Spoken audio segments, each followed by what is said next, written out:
What is the difference between your job and Dr. Jaishankar's job? Well, Dr. Jaishankar is the political head.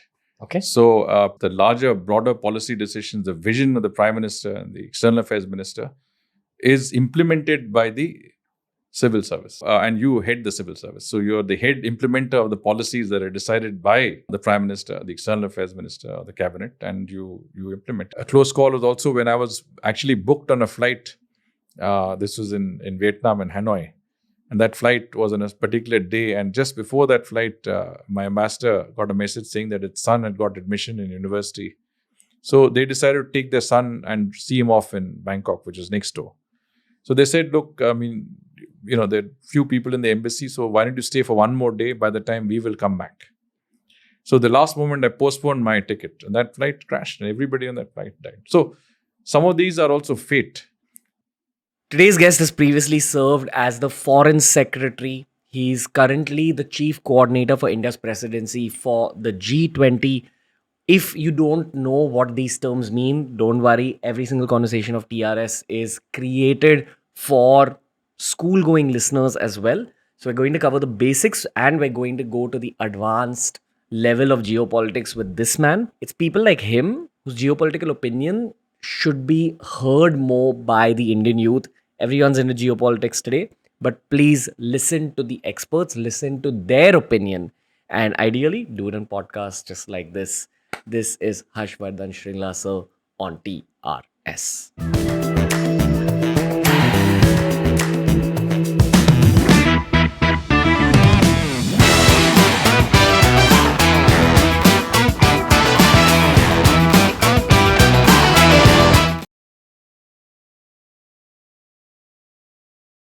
Welcome to the HV Shringla Show.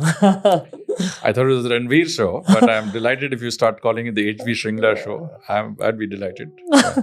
We are going to learn so much from you today, sir. But I'll begin with a simple how are you? Great. Couldn't be better. Wonderful to be in Bombay. Wonderful to be in this lovely studio.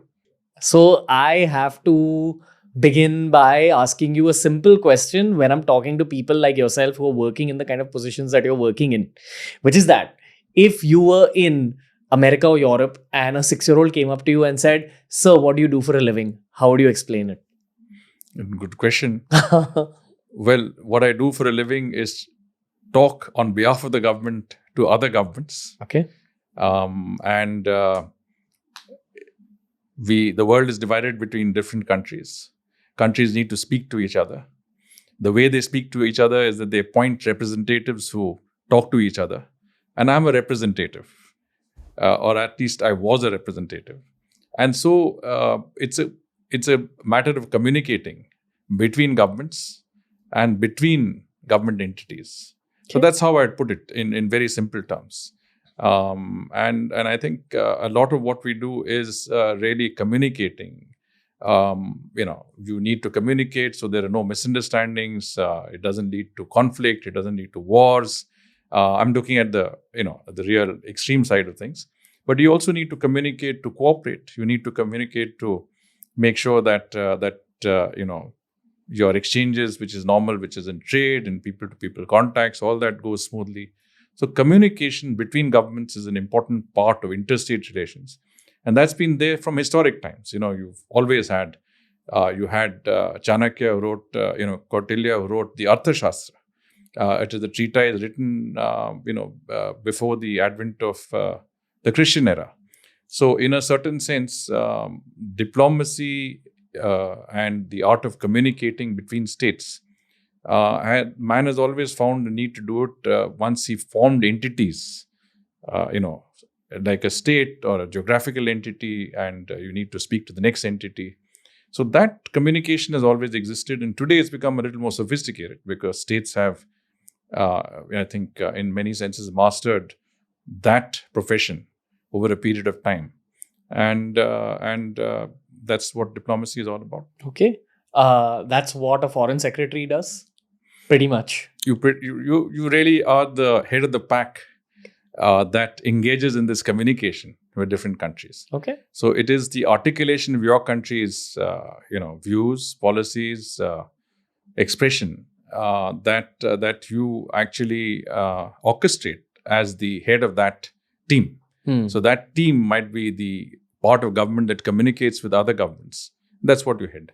Okay. And that you do it also through field offices, which are your embassies and your consulates and your high commissions. And they, further break down what you have to say. You're right. That's what a foreign secretary does. He oversees that essential communication between your country and other countries. Okay. So you're the leader of the unit that speaks to other governments on behalf of our government, whether it comes to conflict, whether it comes to pacts, whether it comes to future strategy or future relations between the nations. Absolutely. Just Fun about job. anything. Yeah, it's fun. You can't complain. Really? It could sometimes, most of the time it is fun. It could get serious from time to time. But Okay. then, of course, that's what you're there for. When is it not fun, sir? Well, honestly, if you like your job, it's always fun. Okay. I mean, I've always felt that you must always do what you really like. You must enjoy what you do so that it gets the best of you. Okay. If you don't enjoy what you're doing, then you shouldn't be there. And I've always found the line that I've been, line of diplomacy, line of representing governments to be an enjoyable exercise. Okay. And of course, as I said, I mean, it is something that if you enjoy doing, even if it is sometimes onerous, sometimes it's many things that you work on are time bound. You also work on issues like which are operational in nature. You're working on a project, for example, between countries. Can you give an example of that? For example, you are overseeing, say, the construction of railway lines between your country and, say, or neighboring countries, say Nepal or Bangladesh or, Bhutan, or you're constructing roads that connect your two countries, or you're constructing dams. Surprisingly, the Ministry of External Affairs oversees all of these projects in foreign countries.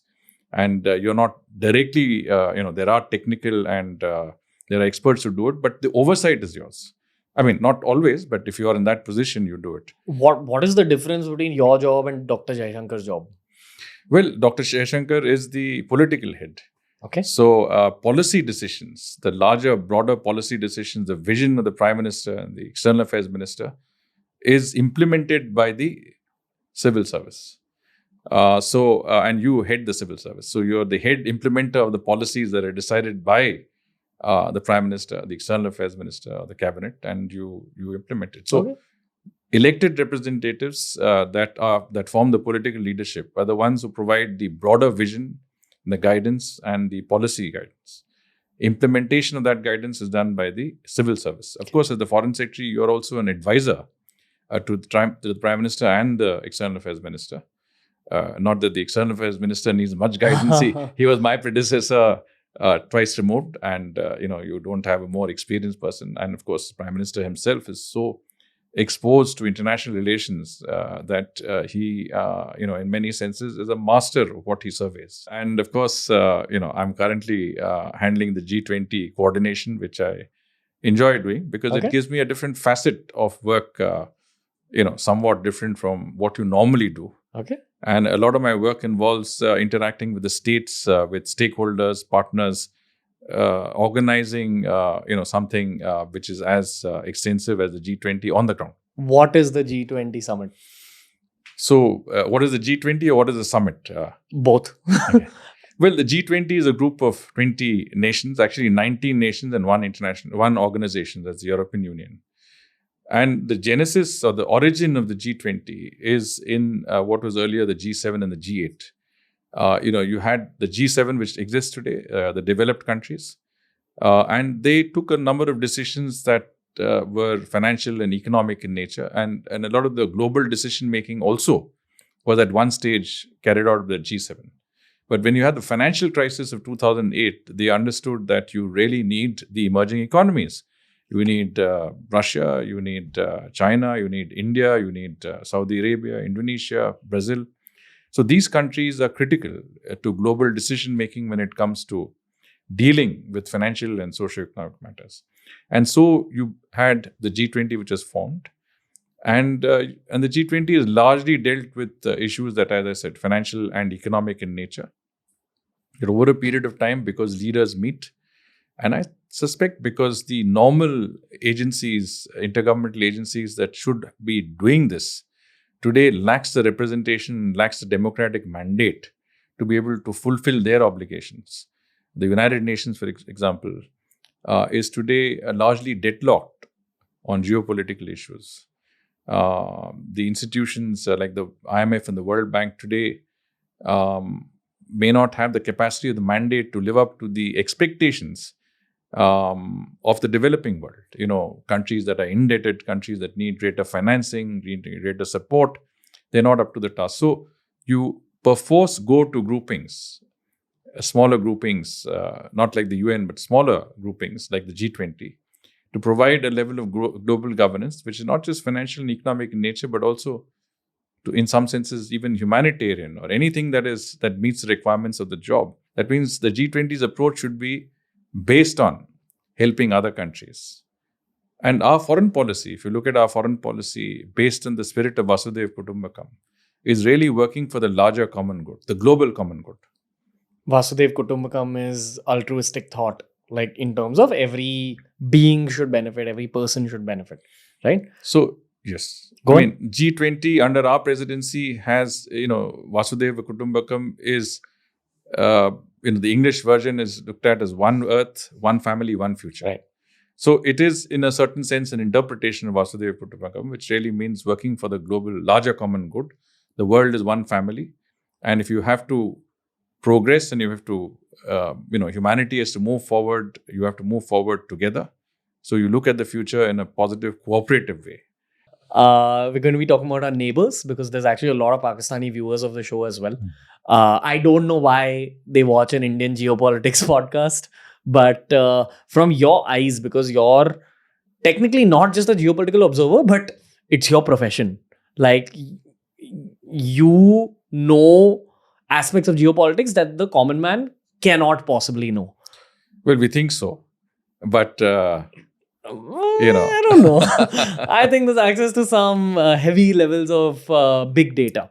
But anyway, I'd like to ask you if you guys and the think tank around you guys was able to predict what's going to happen in Pakistan today. I don't know what the equivalent of Pakistani IS is called. I think it's called PAS. There was a civil servant's house that got burnt to the ground and people were stealing food from that person's house. And this is becoming meme material in India. With someone stealing chicken from the house, someone stealing dessert. That's the condition of that nation in some parts. Were you guys able to predict that this is going to happen to Pakistan going forward? Like this kind of economic turmoil? Well, I think the signs were there. In terms of political instability, but also in terms of an economic crisis in the making. I mean, we've been seeing a negotiation with the IMF over a period of time, the last few years, which has been, partly successful, but clearly not fully successful. There's been talk about a bailout also, not just by the IMF, but by countries that are sympathetic to Pakistan. And in a certain sense, I think a combination of factors, combination of the factors I just mentioned, the global factors also, have impacted adversely on Pakistan. It's impacted on our own entire neighborhood. If you see Sri Lanka, if you see many of our other neighbors, also have been facing the brunt of situations which are beyond their control. The globe today is interlinked and interconnected in a manner that you may be thousands of miles away from an epicenter of conflict or disease, but you're still adversely affected equally as people who are there, right there. So I think Pakistan is no different. They've faced the brunt of COVID. They've faced the brunt of higher prices of the import of fuel, fertilizers, food. At the same time, I think, management, good, sound policies are very important. I think we are very lucky that we've emerged from COVID as a resilient economy. The government has, I think, managed COVID very well. We've administered over 2 billion vaccines to our citizens through the CoWIN digital platform. We have provided very strong financial and food support to 70% of our population. Government, I think, has spent 1.7 lakh crore rupees, about $29 billion through the Pradhan Mantri Garib Kalyan Yojana. And as a result of that, I think every single citizen who is in need of that support during the COVID period has got that support till the end of 2021. Sound policies make a difference. Sound governance matters. The right decision at the right time makes a lot of difference. I mean, I've been very fortunate to work, with the Prime Minister on many crisis situations. And I think as a country, we really need to be very cognizant of the fact that you are in very, very good hands and safe hands, in a sound pair of hands guiding the system. That extends obviously to the larger leadership and people like External Affairs Minister Dr. Jaishankar. Everybody who's in that decision-making process are people who understand there's a responsibility and take decisions that is in the best interest of the country. This is my personal view. No, sure. Abroad, we are portrayed as a fascist country. Portrayed. Like, that's the truth. And again, I'm saying that from youth perspective. I'm trying to correct that through the podcast, because this podcast is watched by white people as well, who's sitting in America, sitting in UK. Again, when I was in the US, I met a record number of senators and congressmen, about 450 of them, for the simple reason that I wanted to reach out to each of them and say, look, this is the reality. And to many of them, I said, go and visit India. Yeah. Go and see for yourself. That's the point you raised. You're sitting here and you're being subject to a certain point of view. Which is subjective. I mean, you go and get your own first-hand opinion. Meet our leadership, meet people on the streets, go and see for yourself what's happening. If you think that the development in our country is in some senses discriminative, if you think that there is a certain lack of media freedom, then go and have a look for yourself and see. And I think many of them actually did come down and, their views certainly became more balanced. So perceptions are important, and how you shape those perceptions are very important. And I think some of the, as I said, coverage and some of the reporting would give you give the common man a very wrong sense of view. And I think, it's a constant ongoing struggle to maintain, a sort of a balanced position. Yeah. Pardon the intrusiveness of this question. I just have extremely intrusive thoughts. And now that you're here, I'm just going to be upfront with you and ask you this. Have you been in rooms where the Dawood Ibrahim situation has been discussed and why Pakistan's not sending him back? Well, I spent some of my time in the UN Security Council, where this issue was discussed. You know that he, in many senses, he is a listed individual even in the UN. So listing some of these, I would say, terrorists and those who are cross-border offenders, from that point of view, that means they've committed a terrorist act, but you've gone to another country and you've sought haven there. There are many mechanisms to go after them. One is the UN Security Council, which has the ability to impose sanctions on some of the individuals and countries harboring them. The other is organizations like the Financial Action Task Force. FATF is a very strong instrument that can actually utilize the movement of funds to control, I would say, some of the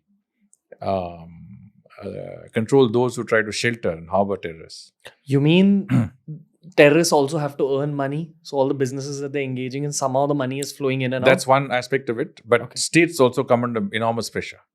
As in, you can put pressure on Pakistan? Exactly. Okay. And a number of terrorists have come on. I mean, Pakistan's been forced to take people who've been sort of leading very comfortable lives and put them at least ostensibly in prison. And I think you have to go hammer and tongs at these people. I mean, you really have to use every mechanism and instrument at your disposal. I'm talking about not just India, but the international community, in order to ensure that there is no more scope and no more justification for terrorism of any kind. And that is very important. And Dawood Ibrahim comes under that category. He has committed unspeakable acts of terrorism in this very city. And I think, there has to be, some accountability for that. Is he still alive? But, I mean, honestly speaking, can't answer that question because I don't know. Okay. And I suspect that, those who should know will have that. Do know. Okay. Why isn't Dawood Ibrahim spoken about as a subject in foreign media? When they're printing that Imran Khan article about how we're ruled by a fascist regime, next to it, there should be an article about how Pakistan harbors Dawood Ibrahim style people as well. Absolutely. I mean, we have been saying that all through, that Pakistan is not only the epicenter of terrorism, but has also supported a terrorist infrastructure and has indulged in cross-border terrorism to our detriment. And Mumbai, with 2611 and a number of incidents, has been at the receiving end. As the financial and commercial capital of the country, you've tried to cripple that economy of the country through such acts. And I think it's very important that we have a firm line. And I think this government has taken a very firm line in dealing with this issue. I mean, it's a no-nonsense approach. Pathankot or any incidents that happened, I think required a certain amount of retribution. And I think that's the only way it works. That is, you do me harm, I can inflict harm on you also. And certainly, I think that message has come out. You have, we had the anniversary of 2611, you had the entire UN Security Council who came down for that to Mumbai and to Delhi. You had the No Money for Terror global conference in which I think the whole focus was ensuring that the financial flows to terrorist organizations are cut. So I think we are in the forefront of this counterterrorism effort. How are terrorist organizations funded? They're funded through, sympathizers, sometimes even through entities, and sometimes even through governments. Sympathizers as in human beings who believe in the cause or the ideology or, Okay. Yeah. And, after all, an organization like ISIS was funded. And there are a whole lot of people who went and joined ISIS also because they felt attracted to that ideology for whatever, reason. So I think those channels of funding, which were actually earlier quite open, through normal bank transactions, and you fund charity organizations, in turn they fund these organizations into sub-organizations. Today, there's a lot more international scrutiny on that sort of funding. This is, not just in our country, but globally also. So you turn to, other sources, Hundi, Hawala, whatever it is. I mean, there are many ways of getting funds across. But so it's a cat and mouse game, and the authorities have to always be on top of the game to ensure that funding for terrorism is cut. As you know, there was also the question of fake Indian currency notes, FICN, that used to come in, through several borders of ours, and were also used to finance terrorist activities. Besides the issue of trying to derail our economy again through flooding it with fake notes. I think the abolition of some of the currency that demonetization introduced took care of some of that, but also much stricter control regimes that was imposed in Bangladesh and countries like Nepal, I think also helped that these borders were no longer that conducive to that sort of activity. So you've got to always sort of how would you say, take steps to control and to monitor some of this activity. And I think for a country like ours, we are a large country, we have open borders, there's a lot of movement of people. We are a free society. People write what they want, they say what they want, they move around. It's not a controlled state. From that perspective, we are more vulnerable. Democracies, by its very nature, are more vulnerable to terrorists, anti-nationals, saboteurs for their pernicious interests. So I think our agencies and our authorities have to be much more vigilant and much more careful. The question of even of funds that come from abroad, those also, I think, have to be very carefully scrutinized to ensure that it's not misutilized. Now, there's a difference between funding which is legitimate and which is above board, and one that in which explanations can't be given. And you've seen even organizations that are supposed to be above board have, to some extent, not been clean on some of these issues of where they're getting them and where is the funding going. Mm. And I think it was necessary to scrutinize that very closely. Okay. Does this casual format of questioning bother you? No, I'm beginning to quite like it actually, Why? because it's a free flowing conversation. Versus? And versus something that is structured, where you need to not only sort of get your thoughts together, but you also have a situation where it is you're defined by certain rules. And here it is as free flowing means that you say what you want to, you interrupt me when you want to. It's a conversation between two individuals, so it's more informal and accordingly more enjoyable. And you're not sticking to, it's not agenda 1, agenda 2, etc. We are flowing where the conversation takes us. Yeah. I think the truth kind of just reveals itself through these conversations, and I hope there's not too much truth though. No. I mean, the internet loves the truth. My YouTube channel loves the truth. Truth is fantastic for views. But I also think, again, the Indian youth is super intelligent now, so they can read between the lines. Which is why it's incredible to learn from people like yourself. This format didn't exist 5 years ago, and now we get to learn from people like you who've worked in the places you worked in and done what you've done. Keeping the same thought in mind, I want to ask you about the most difficult phase or the most difficult challenge you faced in your entire career. Because you've had different job profiles over the course of being a civil servant. I was in Bangladesh, in Dhaka at that time, and when there was a terrorist attack, what is called the Holy Bakery attack, and these young people from privileged backgrounds, tried to emulate the ISIS, in my view. Took an entire cafe hostage and brutally murdered all the occupants of that cafe. And in that was also an Indian girl, a young girl, Tarini Jain. And I was in Delhi at that time, that evening, in which both the External Affairs Minister, then late Minister Sushma Swaraj, and Dr. Jaishankar, who was Foreign Secretary that time, constantly in touch with me to find out. And ultimately, sadly, we learned that she had been killed. So I immediately rushed back. Dr. Jaishankar said, just take the first flight back. I went back.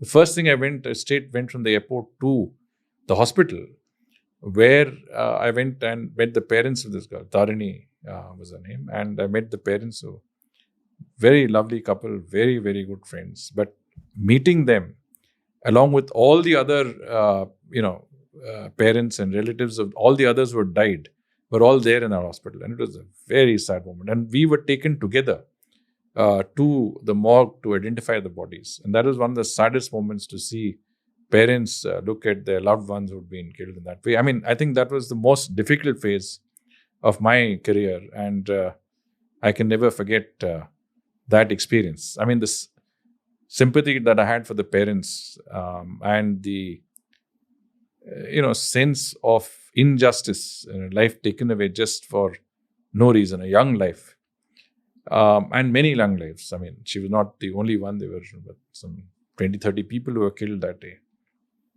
So that is why, I mean, I was confronted firsthand with the realities of terrorism on the one hand, and on the other hand, also the extreme, I would say, sadness and despondency that the parents went through.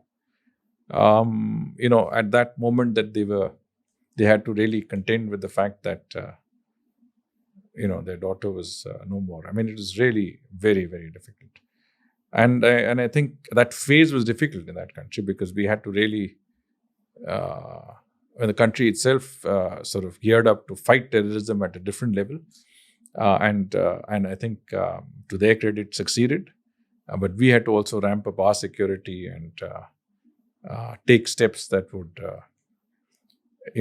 insulate us in any future such thing. But what I'm saying is, as an episode, that was a very difficult personal episode for me. Has your life ever been in danger because of your job?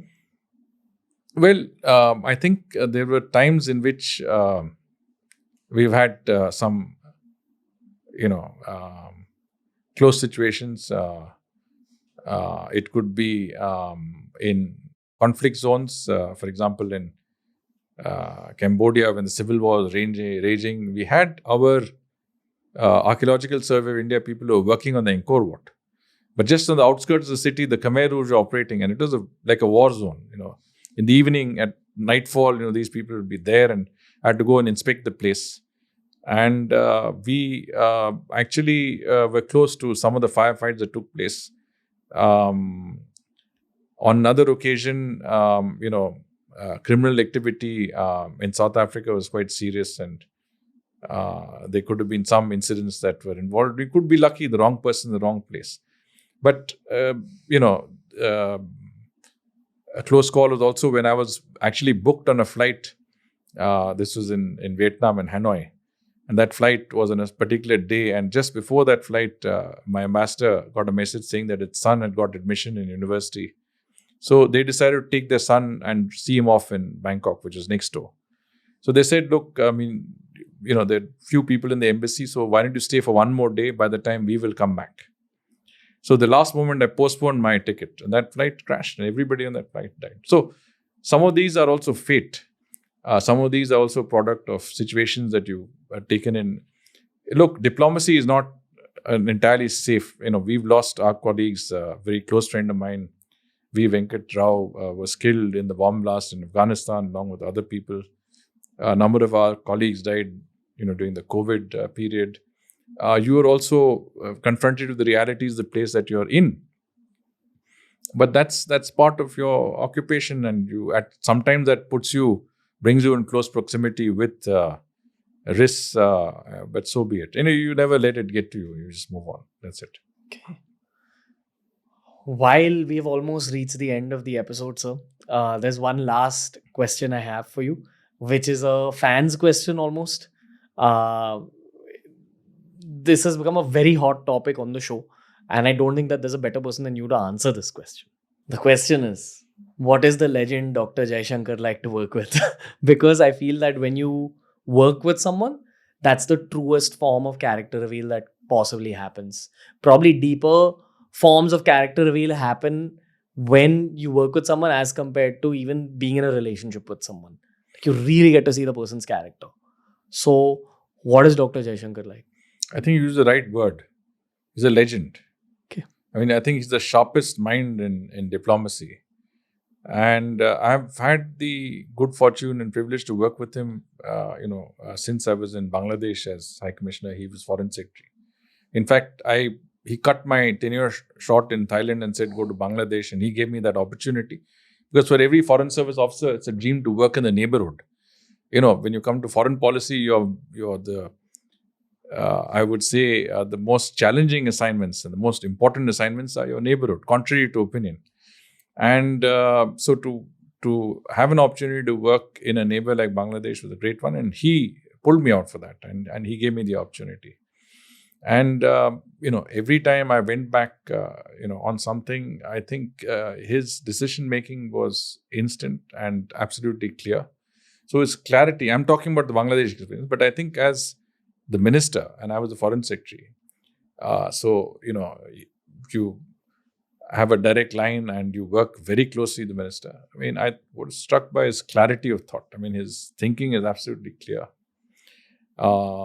His vast experience in diplomacy, his feel for things, and I think some of that he has spoken about also, comes out of experience and instinct. And you reach a stage where you have that instinct and a feel for diplomacy, and he has that.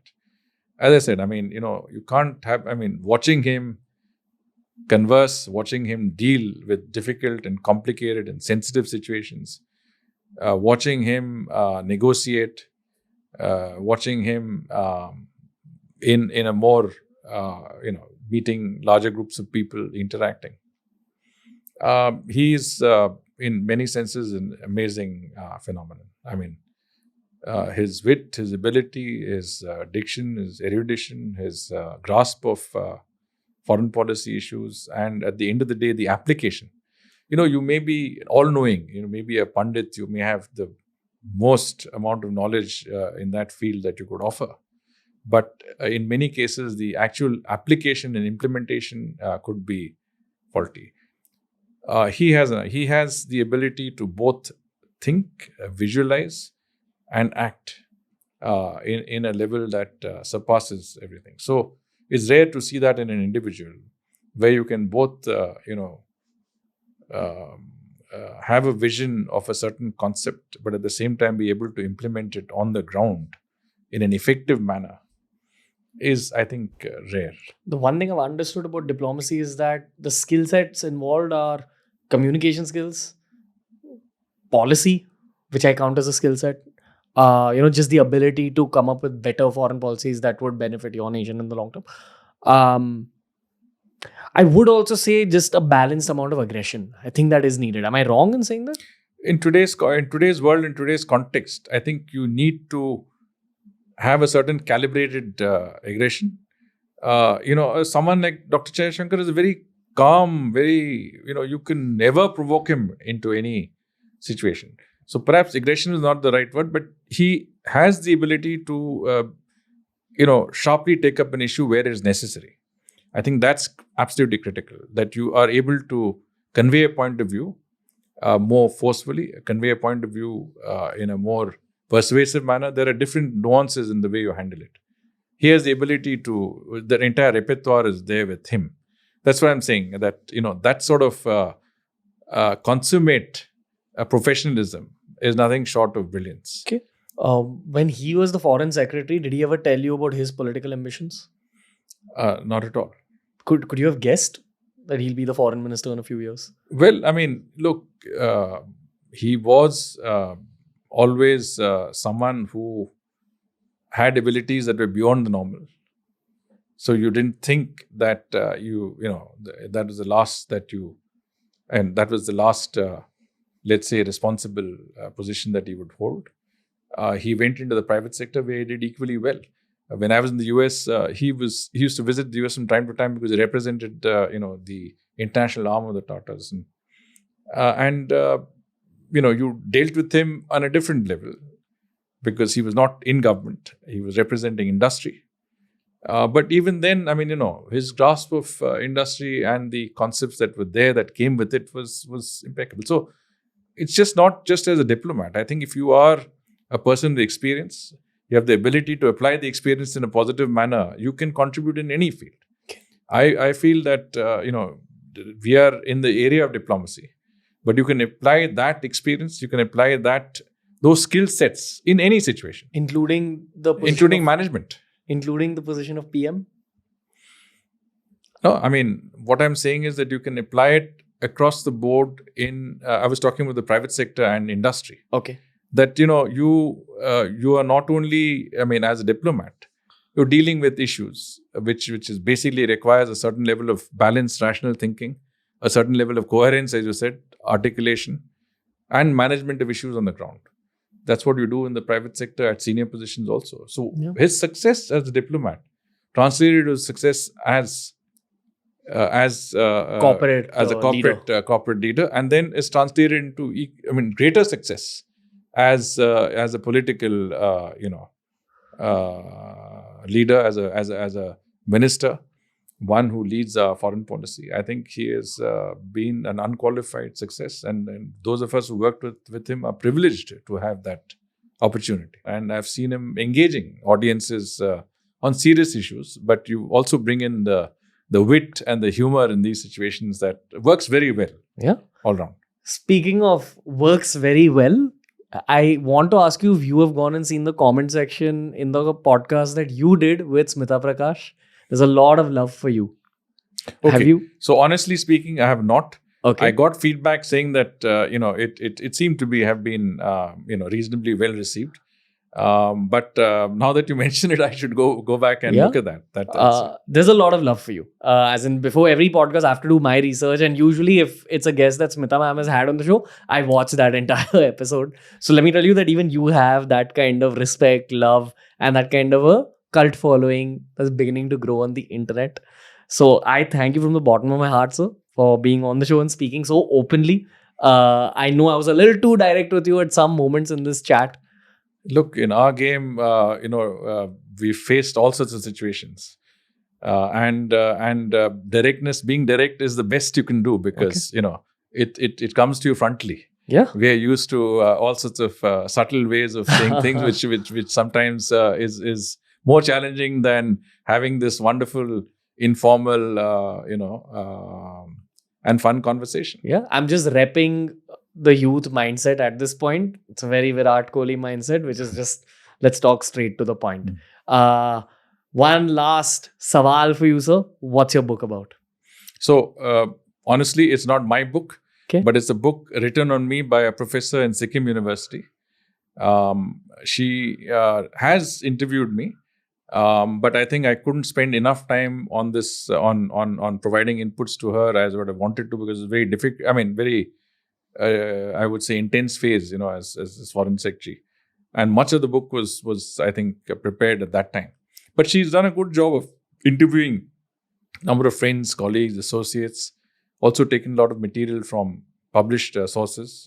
So put together something which I think from her point of view is intended to be more motivational, more like a life's journey that is able to, in some senses guide younger people. I mean, as you say, the young people today are, very aware. They've got a mind of their own. But this book is to say that, look, here are the, ups and downs and the, highs and lows, and this is what you could do. And one or two of the things that come out, I think, as I read this and I look at it myself, is that whichever post I've gone to and where I've had the opportunity, I've tried to make the difference, irrespective of what, it may be good for me, it may be bad for me. I've never looked at that.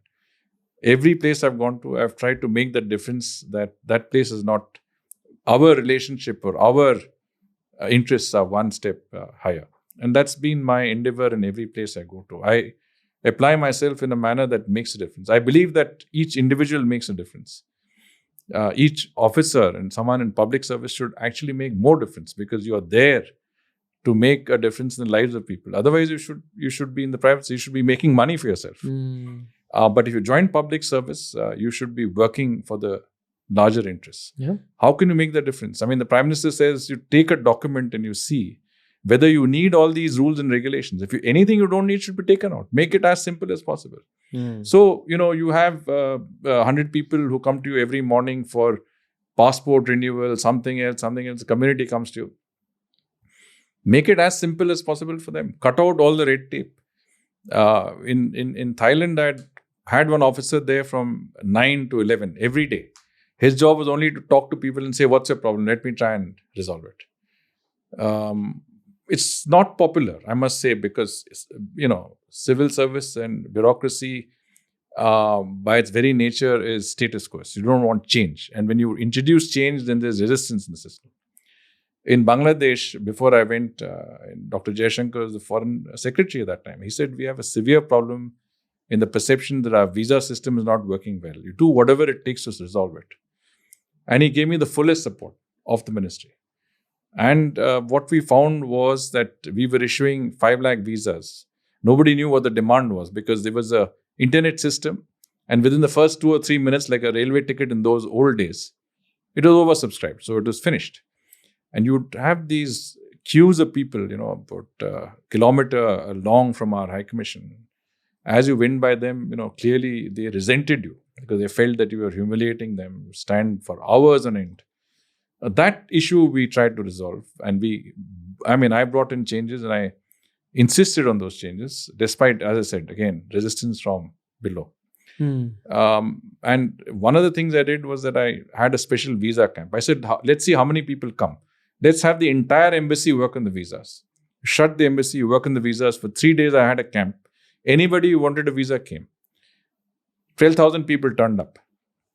The queues went, but we issued in the 4-5 days, we issued 58,000 visas. By the end of it, we went from 5 lakhs to 15 lakh visas.